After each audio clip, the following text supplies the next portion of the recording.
Román Roland, Vida de Miguel Ángel. Parte 2. La abdicación.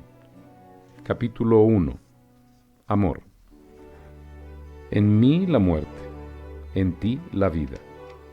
Entonces, en este corazón despedazado, después de renunciar a todo lo que lo hacía vivir, se levantó una vida nueva, refloreció una primavera. El amor ardió con una llama más clara, pero este amor no tenía casi nada de egoísta ni de sensual. Fue la adoración mística de la belleza de un cavalieri. Fue la religiosa amistad de Vittoria Colonna, comunión apasionada de dos almas en Dios. Fue, en fin, la ternura paternal para sus sobrinos huérfanos, la piedad para los pobres y para los débiles, la santa caridad. El amor de Miguel Ángel para Tommaso dei Cavalieri era muy propio para desconcertar a la mayoría de los espíritus, ya sean bien o mal intencionados. Hasta en la Italia del fin del Renacimiento era muy a propósito para provocar interpretaciones desagradables. El aretino lo comentaba injuriosamente, pero las injurias de los aretinos, porque siempre los hay, no pueden alcanzar a un Miguel Ángel. Se forman en su corazón un Miguel Ángel del género de su propio corazón. Ninguna alma fue más pura que la de Miguel Ángel. Nadie tuvo del amor un concepto más religioso. Con frecuencia he oído, decía Condivi, a Miguel Ángel hablando del amor, y los que estaban presentes decían que Platón no hablaba de otro modo.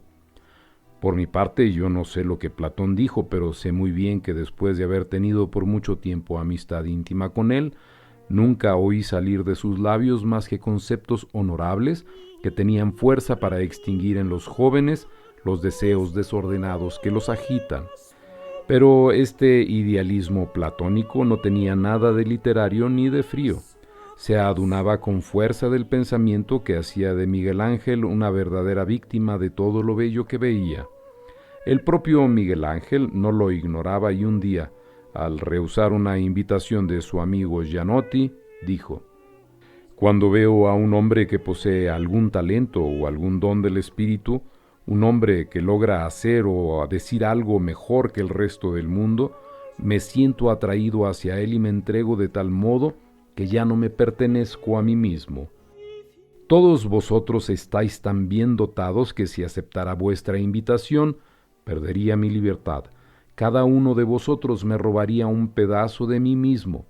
Hasta el bailarín y el tocador de laúd, si fueran eminentes en su arte, harían de mí lo que quisieran. En vez de descansar, fortificarme y recobrar la serenidad en vuestra compañía, quedaría mi alma desgarrada y dispersa a todos los vientos, de tal manera que, durante muchos días después, no sabría yo en qué mundo me muevo». Si así lo conquistaban la belleza de los pensamientos, de las palabras o de los sentidos, mucho más lo conmovía la belleza del cuerpo. La fuerza de un rostro hermoso es para mí un gran estímulo y no hay nada en el mundo que me produzca tanto deleite. Para este creador de formas admirables, que era al mismo tiempo un gran creyente, un hermoso cuerpo era divino. Un hermoso cuerpo era como Dios mismo apareciendo bajo el velo de la carne. Como Moisés frente a la zarza ardiente, Miguel Ángel se aproximaba tembloroso. El objeto de su adoración era verdaderamente para él, como decía, un ídolo. Se prosternaba a sus pies y esta humillación voluntaria del gran hombre, penosa para el mismo Cavalieri, era tanto más extraña cuanto que con frecuencia el ídolo de bello rostro tenía un alma vulgar y despreciable, como Febo di Pollo, pero Miguel Ángel no veía nada. No veía en verdad, no quería ver nada. En su corazón era donde modelaba las estatuas apenas esbozadas.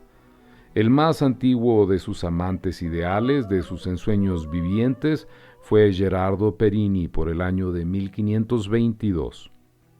Miguel Ángel se enamoró de Febo di Pollo en 1533 y de Cecchino di Bracchi en 1544.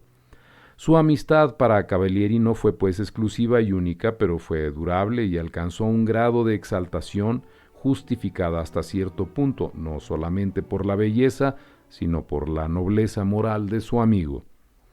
Dice Vasari: Por encima de todo, sin comparación, amó a Tommaso dei Cavalieri, gentilhombre romano joven y apasionado por el arte. Hizo de él un retrato de tamaño natural, el único retrato que dibujó, porque tenía horror de copiar a una persona viva, a menos que no fuese de una incomparable belleza. Barchi agrega: cuando vi en Roma a Messer Tommaso Cavalieri, tenía no solamente una incomparable belleza, sino maneras tan agraciadas, un espíritu tan distinguido y una conducta tan noble que bien merecía ser amado mientras más se le conocía. Miguel Ángel lo conoció en Roma en el otoño de 1532. La primera carta que Cavalieri escribió contestando a las declaraciones inflamadas de Miguel Ángel están llenas de dignidad. He recibido una carta vuestra que me ha sido tanto más grata cuanto era inesperada. Digo inesperada porque no me juzgo digno de que un hombre como vos me escriba. En cuanto a lo que decís en mi alabanza y de mis trabajos, por los cuales me aseguráis una simpatía no pequeña, os respondo que no son de naturaleza tal para que un hombre de genio como el vuestro, como no existe otro sobre la tierra, y ya no digo igual, pero ni siquiera aproximado, escriba a un joven que principia apenas y que es tan ignorante. Yo no creo que me mintáis, pero sí creo, estoy seguro, de que el afecto que me tenéis no tiene otra causa más que el amor que un hombre como vos debe necesariamente tener para los que se consagran al arte y lo aman. Yo soy de estos, y en este punto no cedo a nadie. Os devuelvo vuestro afecto, lo prometo. Nunca he estimado a un hombre tanto como a vos. Nunca he deseado una amistad tanto como la vuestra. Os suplico que me tengáis por vuestro servidor, cuando sea oportuno, y me recomiendo eternamente a vos, vuestro muy adicto Tommaso Cavalieri. Cavalieri parece haber conservado siempre este tono de afecto respetuoso y reservado. Permaneció fiel a Miguel Ángel hasta su última hora en la cual estuvo presente. Tuvo siempre su confianza, era el único que pasaba por tener influencia sobre él, y tuvo el raro mérito de usarla siempre para el bien y a la grandeza de su amigo. Él fue el que decidió a Miguel Ángel a terminar el modelo en madera de la cúpula de San Pedro. Él fue quien conservó los planos de Miguel Ángel para la construcción del Capitolio y quien trabajó para realizarlos. Él fue, en fin, quien después de la muerte de Miguel Ángel vigiló el cumplimiento de su voluntad. Pero la amistad de Miguel Ángel para él era como una locura de amor. Le escribía cartas delirantes, se dirigía a su ídolo prosternando la frente en el polvo.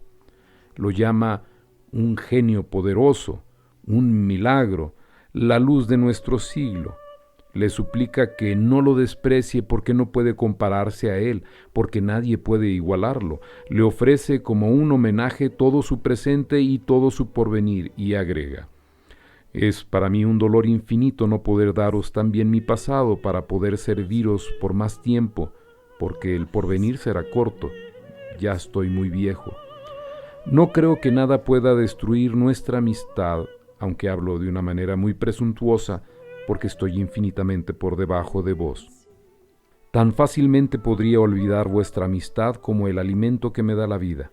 Sí, más bien olvidaría el alimento que me sostiene únicamente mi cuerpo sin placer, que vuestro nombre que alimenta el cuerpo y el alma y la llena de una dulzura tal, que mientras pienso en vos no siento ni sufrimiento ni temor de la muerte. Mi alma está en las manos de aquel a quien yo se la he dado.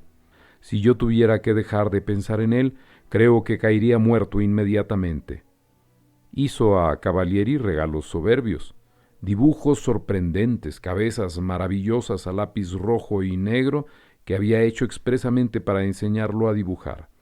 Después dibujó para él un Ganímedes arrebatado al cielo por el águila de Zeus, un Titios con el buitre devorándole el corazón, la caída de Faetonte en el Po con el carro del sol y una bacanal de niños, todas obras de la más rara belleza y de una perfección inimaginables. Le dirigía también sonetos, algunas veces admirables y muchas otras obscuros, de las cuales algunos fueron pronto recitados en los círculos literarios y conocidos por toda Italia. Se ha dicho que el soneto siguiente era la más hermosa poesía lírica de Italia en el siglo XVI. Con vuestros ojos veo una dulce luz que con mis ojos ciegos no puedo ver. Con vuestros pies soporto una carga pesada que con mis pies no podría sostener. Por vuestro espíritu me siento elevado al cielo. Según vuestra voluntad me pongo pálido o encendido, frío bajo el sol, caliente entre las brumas frías. En vuestra voluntad está mi voluntad. Mis pensamientos se forman en vuestro corazón y mis palabras en vuestro aliento. Abandonado a mí mismo, soy como la luna, si el sol no la ilumina. Más célebre es todavía este otro soneto, uno de los más hermosos cantos que se hayan escrito en honor de la perfecta amistad. Si un casto amor, si una piedad suprema, si una fortuna igual existe entre dos amantes, si la suerte cruel hiere a uno lo mismo que al otro, si un solo espíritu y una sola voluntad gobierna dos corazones, si una alma se hace eterna en dos cuerpos llevándolos hacia el cielo con las mismas alas, si el amor hiere con su flecha dorada dos pechos a la vez, si el uno ama al otro y ninguno se ama a sí mismo, si los dos no tienen más placer ni más alegría que aspirar juntos al mismo fin, si 1000 y 1000 amores no serían más que la centésima parte de este amor y de esta fe que los une, ¿por un solo desdén se rompería este lazo para siempre? Este olvido de sí mismo, este don ardiente de todo el ser que se funde en el ser amado, no tenía siempre la misma serenidad. La tristeza triunfaba y el alma poseída por el amor se debatía gimiendo. Lloro, ardo y me consumo, y mi corazón con esto se alimenta. Tú que me has quitado la alegría de vivir, dice a Cavalieri. A estas poesías, demasiado apasionadas, el dulce y el amado señor, Cavalieri oponía su frialdad afectuosa y tranquila. La exageración de esta amistad le chocaba en secreto. Miguel Ángel se disculpa. Mi querido señor, no te irrites por mi amor que se dirige solamente a lo que hay de mejor en ti, porque el espíritu de uno debe sentirse atraído por el espíritu del otro. Lo que yo deseo, lo que yo encuentro en tu hermoso rostro, no puede ser comprendido por los hombres vulgares. Quien quiera comprenderlo tiene que morir antes. Y seguramente esta pasión de la belleza no tenía nada que no fuera honesto, pero la esfinge de este amor ardiente y turbio y casto a pesar de todo, no dejaba de ser inquietante y alucinante. Estas amistades mórbidas, esfuerzos desesperados para negar la nada de su vida y para crear el amor del cual estaba hambriento, fueron sustituidas afortunadamente por el cariño sereno de una mujer que supo comprender a este niño viejo, solo y perdido en el mundo, y que devolvió a su alma lacerada un poco de paz, de confianza, de razón y la aceptación melancólica de la vida y de la muerte. En 1533 y 1534 fue cuando la amistad de Miguel Ángel por Cavalieri llegó a su paroxismo. En 1535 comenzó a conocer a Vittoria Colonna. Había nacido ella en 1492, su padre era Fabricio Colonna, señor de Paliano, príncipe de Tagliacozzo. Su madre, Inés de Montefeltro, era hija del gran Federico, príncipe de Urbino. Su familia, una de las más nobles de Italia, una de aquellas en las cuales había encarnado mejor el luminoso espíritu del Renacimiento. A los 17 años se casó con el marqués Pascara, Ferrante Francesco de Ávalos, gran general y vencedor del Pavia. Ella lo amó, él no la amó, no era hermosa. Las medallas que se conocen de ella muestran un semblante viril, voluntarioso y un poco duro. Frente alta, nariz larga y recta, labio superior corto y labio inferior un poco saliente. Boca apretada y mentón enérgico. Filonico Alicarnaseo, que la conoció y escribió su vida, deja entender, a pesar de todas las reticencias que usa, que era fea. Cuando se casó con el marqués de Pascara, dice, se dedicó a desarrollar los dones de su espíritu porque, como no poseía gran belleza, se instruyó en las letras para asegurarse la belleza inmortal que no pasa como la otra. Era apasionadamente intelectual. En un soneto dice de sí misma que los sentidos groseros, impotentes para formar la armonía que produce el puro amor de las almas nobles, no produjeron nunca en ella ni placer ni sufrimiento. Una llama clara, agrega, elevó tan alto mi corazón que los pensamientos bajos lo ofenden. No estaba hecha para ser amada por el brillante y sensual Pascara, pero como lo dispone la sinrazón del amor, estaba hecha para amarlo y para sufrir por ello. Sufrió cruelmente, en efecto, las infidelidades de su marido, que la engañaba en su propia casa a la vista de todo Nápoles. Sin embargo, cuando él murió en 1525, no se consoló, se refugió en la religión y en la poesía. Llevó una vida de claustro en Roma y después en Nápoles, sin renunciar desde luego a los pensamientos del mundo. Buscaba la soledad solo para absorberse en el recuerdo de su amor y cantarlo en sus versos. Estaba relacionada con todos los grandes escritores de Italia, con Sadoleto, Bembo, Castiglioni, quien le confió el manuscrito de su Cortegiano, con el Ariosto, que la celebró en su Orlando, con Pablo Jovio, Bernardo Tasso, Ludovico Dolce. Después de 1530, sus sonetos circularon por toda Italia y le conquistaron una gloria única entre las mujeres de su tiempo. Retirada en Isiquia, cantaba sin cansarse su amor transfigurado en la soledad de la bella isla en medio del mar armonioso.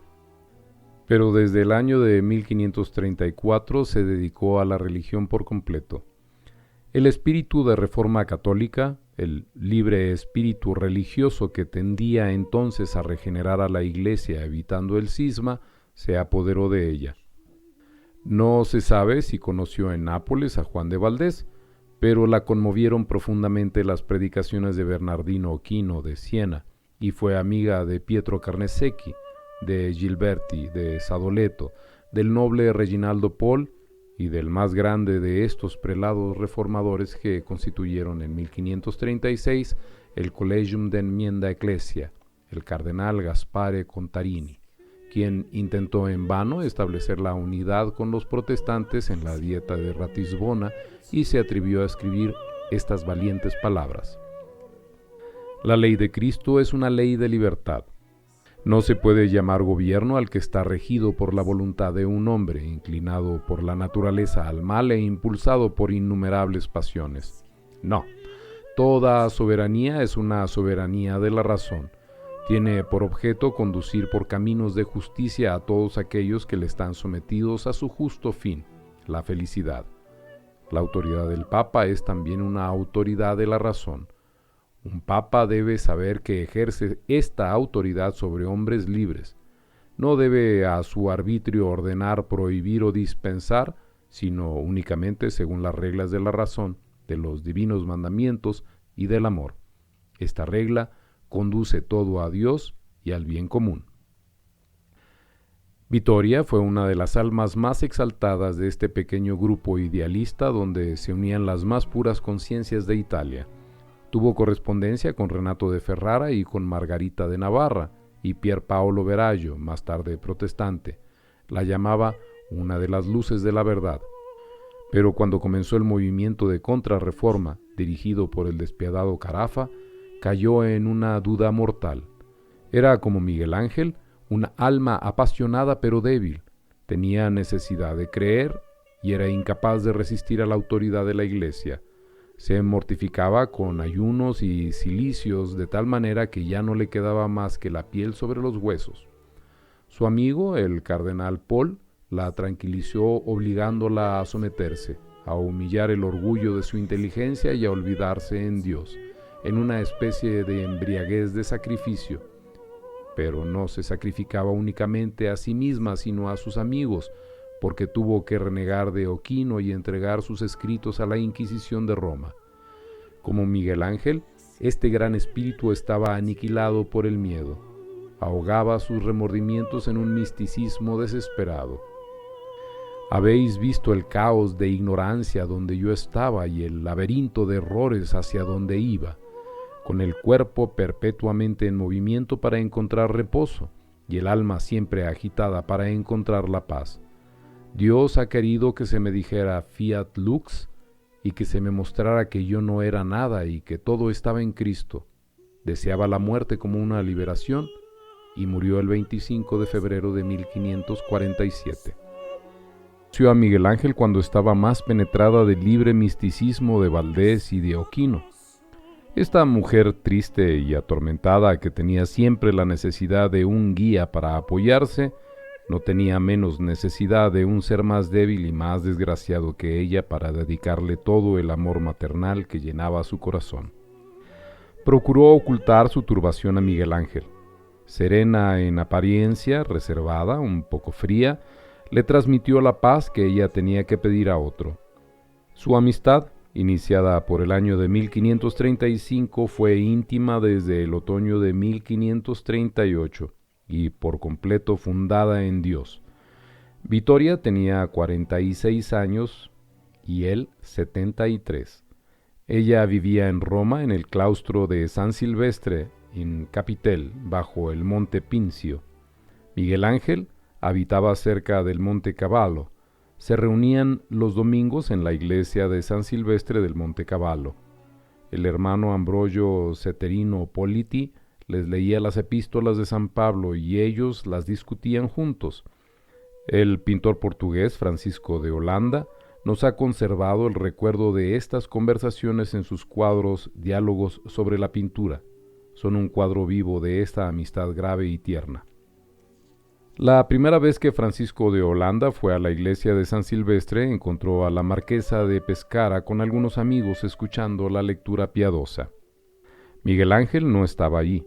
Cuando terminó la epístola, la amable señora dijo sonriendo al extranjero: Francisco de Holanda habría oído sin duda con más gusto un discurso de Miguel Ángel que esta predicación. A lo cual Francisco, creyéndose tontamente ofendido, respondió: ¿Qué, señora? ¿Le parece a vuestra excelencia que no entiendo otra cosa y solo sirvo para pintar? No seáis tan quisquilloso, Messer Francis, dijo Latancio Tolomei. Precisamente la marquesa está convencida de que un pintor sirve para todo. Así estimamos la pintura nosotros los italianos. Pero tal vez ella dijo esto para agregar al placer que habéis tenido el de oír a Miguel Ángel. Francisco se confunde entonces, dando excusas, y la marquesa dice a uno de sus servidores: Ve a la casa de Miguel Ángel y dile que yo y Messer Latanicio nos hemos quedado después del servicio religioso en esta capilla, donde hace un fresco agradable. Si quiere perder un poco su tiempo, sería con mucho provecho para nosotros. Pero agrega, conociendo el carácter huraño de Miguel Ángel, no le digáis que Francisco de Holanda, el español, está aquí. Esperando el regreso del enviado, se queda charlando, buscando cómo harán que Miguel Ángel hable de pintura sin que se advierta su intención, porque si la comprende se rehusaría inmediatamente a continuar la plática. Hubo algunos instantes de silencio. Llamaron a la puerta. Todos expresamos el temor de que el maestro no viniera, porque la respuesta había sido muy repentina, pero mi estrella quiso que Miguel Ángel, que habitaba muy cerca, fuera justamente de camino en la dirección de San Silvestre. Iba por la vía Esquilina hacia las termas, filosofando con su discípulo Urbino, y como nuestro enviado lo había encontrado y conducido, él mismo en persona era quien estaba a la puerta. La marquesa se levantó y permaneció por mucho tiempo en conversación con él, de pie, aparte de los demás, antes de invitarlo a tomar asiento entre Latancio y ella. Francisco de Holanda se sentó al lado de él, pero Miguel Ángel no prestó ninguna atención a su vecino, lo cual chocó a éste vivamente. Francisco dijo con tono ofendido: En verdad, el medio más seguro de no ser visto por alguno consiste en ponérsele enfrente de los ojos. Miguel Ángel, sorprendido, lo miró y se disculpó inmediatamente con gran cortesía. Perdonadme, Ser Francisco, no os había visto en verdad, porque no tenía ojos más que para la marquesa. Sin embargo, Vittoria, después de una breve pausa, comenzó a hablar de mil cosas con una habilidad que no puede elogiarse lo suficiente, de una manera diestra y discreta sin referirse a la pintura. Se hubiera dicho que era como el asedio a una plaza fuerte hecha con esfuerzo y arte, y que Miguel Ángel parecía un sitiado vigilante y desconfiado que coloca en un punto centinelas levanta puentes en otra parte, en otra pone minas y tiene a la guarnición alerta en las puertas y sobre las murallas. Al fin, la marquesa venció y verdaderamente nadie hubiera podido defenderse de ella. Vamos, dijo, hay que reconocer que no puede triunfarse cuando se ataca a Miguel Ángel con sus propias armas, es decir, con la astucia. Será necesario, Messer Latanicio, que hablemos con él de procesos, de breves del Papa o bien de pintura, si queremos reducirlo al silencio y decir nosotros la última palabra. Esta desviación ingeniosa llevó la conversación al terreno del arte. Vittoria habla a Miguel Ángel de una construcción piadosa que tenía el proyecto de levantar, e inmediatamente Miguel Ángel se ofrece para examinar el emplazamiento y esbozar un plan. «Yo no me habría atrevido a pediros un servicio tan grande», respondió la marquesa, «aunque sepa que seguís en todo la enseñanza del Salvador, que abatía a los soberbios y exaltaba a los humildes. Los que os conocen estiman la persona de Miguel Ángel más todavía que sus obras, mientras los que no os conocen personalmente admiran más la débil parte de vos mismo, es decir, las obras de vuestras manos. Pero yo no alabo menos que os apartéis con tanta frecuencia, huyendo de nuestras inútiles conversaciones, y que en lugar de pintar los retratos de todos los príncipes que vienen a rogaros, consagréis casi toda vuestra vida a una sola gran obra». Miguel Ángel declina modestamente estos cumplimientos y expresa su aversión por los habladores y los ociosos, grandes señores o papas, que se creen permitidos imponer su sociedad a un artista que no tiene bastante vida para cumplir su tarea. Después la conversación pasa a los más altos temas del arte que la marquesa trata con una gravedad religiosa. Una obra de arte, para ella, como para Miguel Ángel, es un acto de fe. La buena pintura, dice Miguel Ángel, se aproxima a Dios y se une a Él. No es más que una copia de su perfección, una sombra de su pincel, de su música, de su melodía. Por eso no basta que el pintor sea un maestro hábil y grande. Yo creo más bien que su vida debe ser pura y santa, lo más posible, para que el Espíritu Santo gobierne sus pensamientos. Y así transcurre el día en estas conversaciones verdaderamente sagradas, de una serenidad majestuosa en la iglesia de San Silvestre, a no ser que los amigos prefieran continuar la plática en el jardín que nos describe Francisco de Holanda, junto a la fuente, a la sombra de una fronda de laureles, sentados sobre un banco de piedra adosado a un muro que tapiza la hiedra, desde donde dominan Roma tendida a sus pies. Desgraciadamente, estas bellas conversaciones no duraron mucho. La crisis religiosa por la cual pasaba la marquesa de Pescara las rompió bruscamente. En 1541 salió ella de Roma para encerrarse en el claustro en Oviedo y después en Viterbo, pero con frecuencia salía de Viterbo e iba a Roma únicamente para ver a Miguel Ángel. Él estaba enamorado de su divino espíritu y ella le correspondía. Él recibió de ella y conservó muchas cartas llenas de casto y muy dulce amor, tales como podía escribirlas esta alma noble. A petición suya, agrega Condivi, ejecutó Miguel Ángel un Cristo desnudo que, desprendido de la cruz, caería como un cadáver inerte a los pies de su Santa Madre si dos ángeles no lo sostuvieran por los brazos. María estaba sentada bajo la cruz, su rostro lloroso y dolorido, y los dos brazos abiertos levantaba las manos al cielo. En la madera de la cruz se leen estas palabras: «Non vi si pensara cuánta sangre costa». Por amor a Vittoria, Miguel Ángel dibujó también un Jesucristo en la cruz, no muerto, como se ha representado habitualmente, sino vivo, con la cara vuelta hacia su Padre y exclamando: «Elí, Elí». El cuerpo no se entrega sin voluntad, sino que se tuerce y se crispa en los últimos sufrimientos de la agonía. Tal vez Vittoria inspiró igualmente los dos dibujos sublimes de la resurrección que están en el Louvre y en el British Museum. En el Louvre, el Herculeo Cristo ha rechazado con furia la pesada losa de la tumba. En el del Louvre, el Herculeo Cristo ha rechazado con furia la pesada losa de la tumba.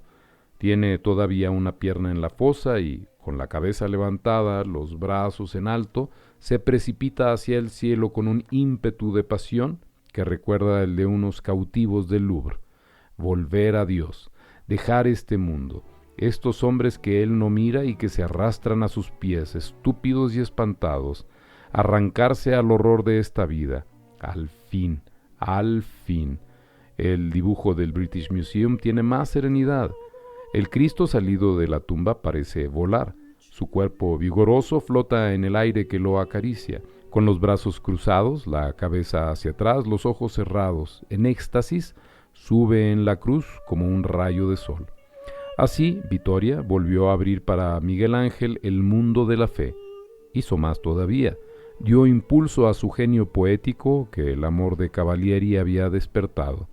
No solamente lo iluminó sobre las revelaciones religiosas, de las cuales tenía oscuros presentimientos, sino que, como lo ha demostrado Todd, le dio el ejemplo de cantarlas en sus versos. En los primeros tiempos de su amistad fue cuando aparecieron los primeros sonetos espirituales de Vittoria. Ella se los enviaba a su amigo a medida que los iba escribiendo. En ellos encontramos una dulzura consoladora, una vida nueva. Un hermoso soneto que él escribió en respuesta da fe de su tierno agradecimiento. Feliz espíritu que con un ardiente amor mantiene vivo mi viejo corazón moribundo, y que entre tus bienes y tus placeres me distingues a mí solo entre tantos otros seres nobles. Tal como apareciste en otro tiempo a mis ojos, apareces hoy a mi alma para consolarla. Por eso, al recibir de ti como beneficio tus atenciones, te escribo para darte las gracias. Sería una gran presunción y una gran vergüenza darte pinturas miserables en cambio de tus creaciones vivientes y bellas. En el otoño de 1544, Vittoria fue a vivir en el claustro de Santa Ana y ahí permaneció hasta su muerte. Miguel Ángel iba a verla. Ella pensaba apasionadamente en él y trataba de poner un poco de comodidad y de atractivo en su vida, haciéndole en secreto pequeños obsequios. Pero el sombrío anciano, que no quería aceptar regalos de nadie ni de los que más amaba, no consintió en darle este gusto. Vittoria Colonna murió. Él la vio morir y dijo esta frase conmovedora que demuestra la casta reserva de su gran amor. Nada me duele tanto como pensar que la he visto muerta y no la he besado en la frente y en la cara como he besado su mano. Esta muerte, dice Condivi, lo dejó como estúpido por mucho tiempo. Parecía haber perdido el juicio. Me quería mucho, decía él tristemente más tarde, y yo lo mismo. La muerte me ha robado un gran amigo. Escribió sobre su muerte 2 sonetos. Uno de ellos, impregnado del espíritu platónico, es de una rudeza preciosa, de un idealismo alucinado. Parece una noche surcada de relámpagos.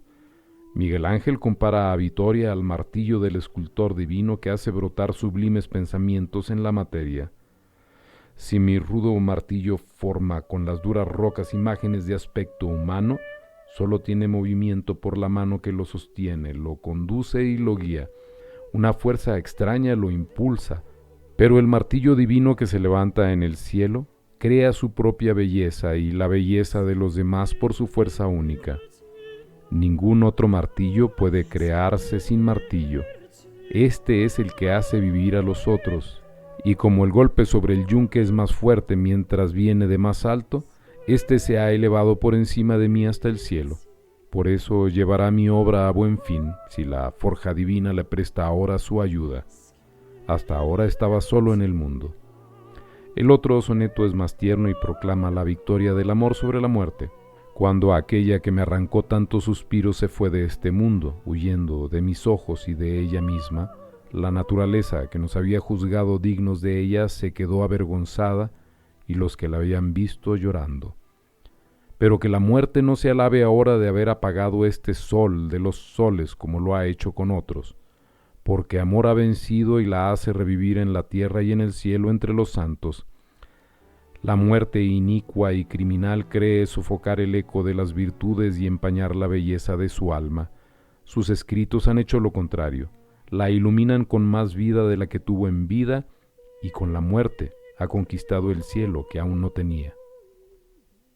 Durante esta grave y serena amistad, Miguel Ángel ejecutó sus últimas grandes obras de pintura y de escultura: el Juicio Final, los frescos de la Capilla Paulina y, al fin, la tumba de Julio II.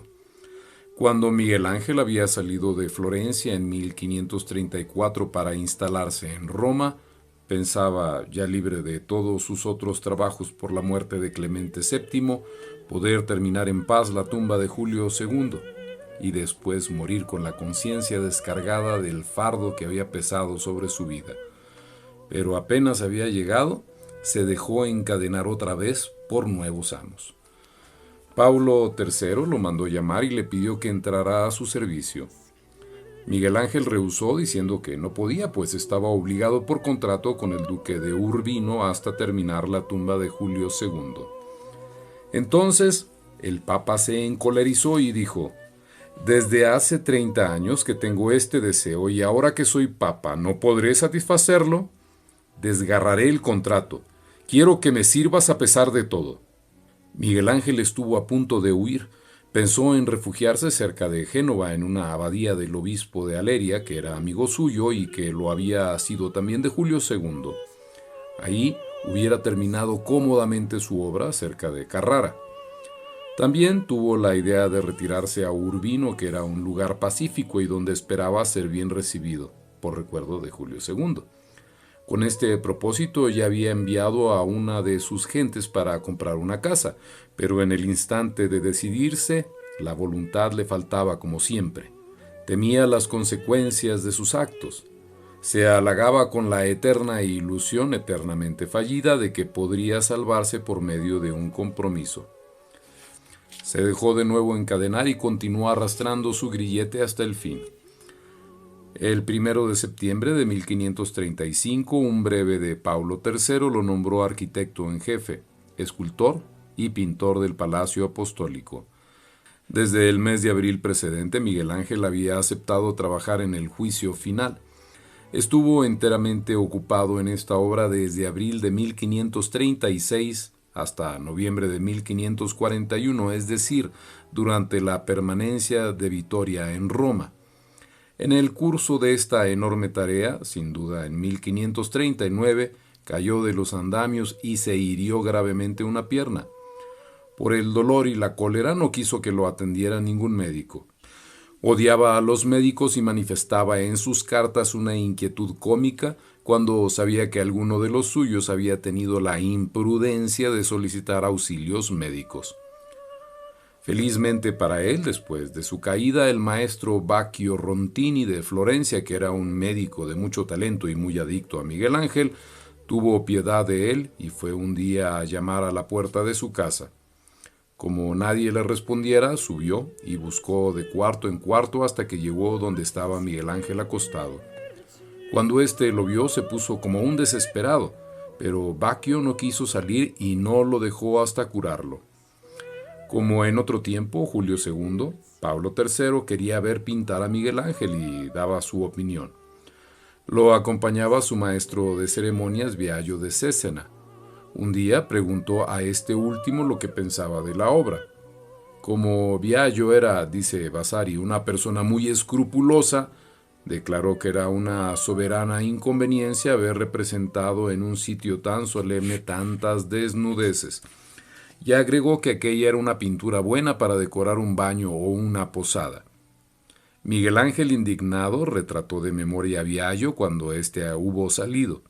Lo representó en el infierno bajo la forma de Minos, con una gran serpiente enrollada alrededor de la pierna, en medio de una montaña de diablos. Biagio se quejó con el Papa.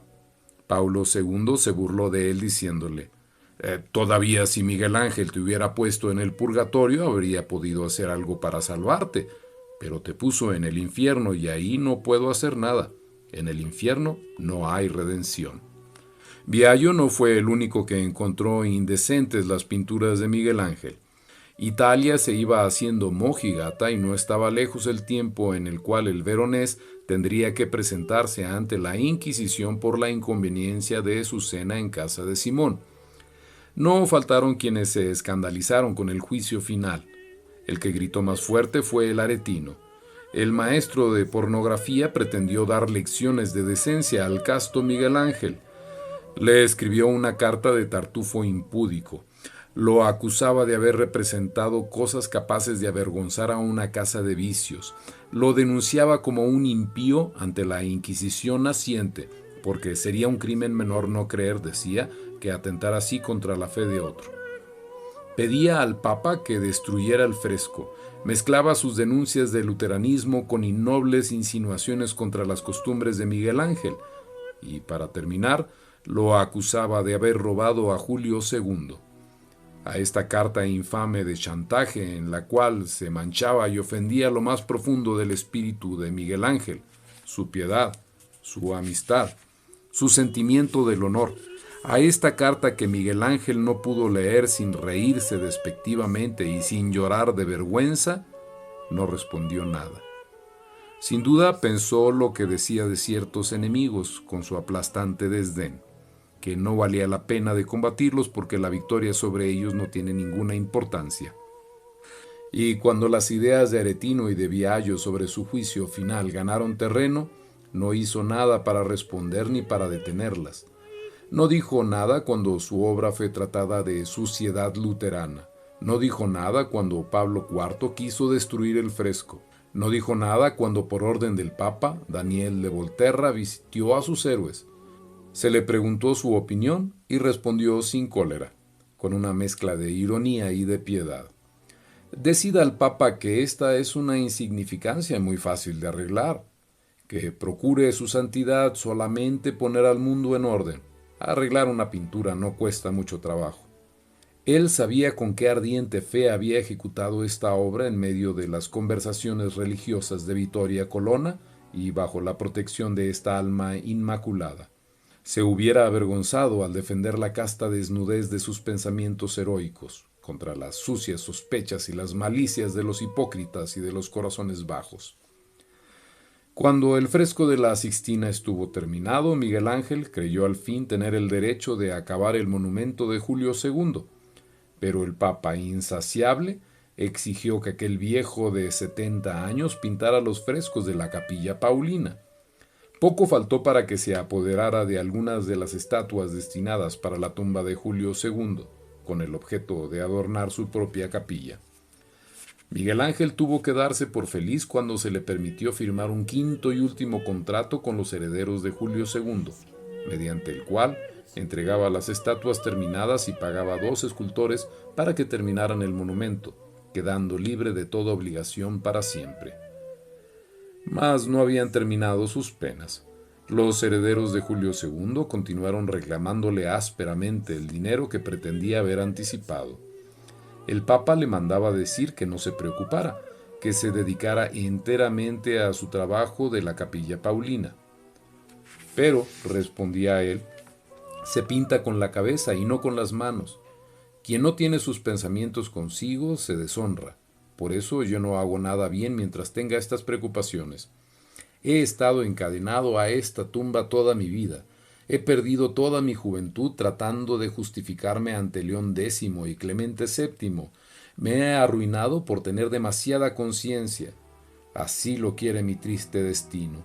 Veo a muchas gentes que se han formado rentas de 2 o 3 mil escudos, y yo, después de terribles esfuerzos, solo he logrado llegar a ser pobre, y se me trata de ladrón.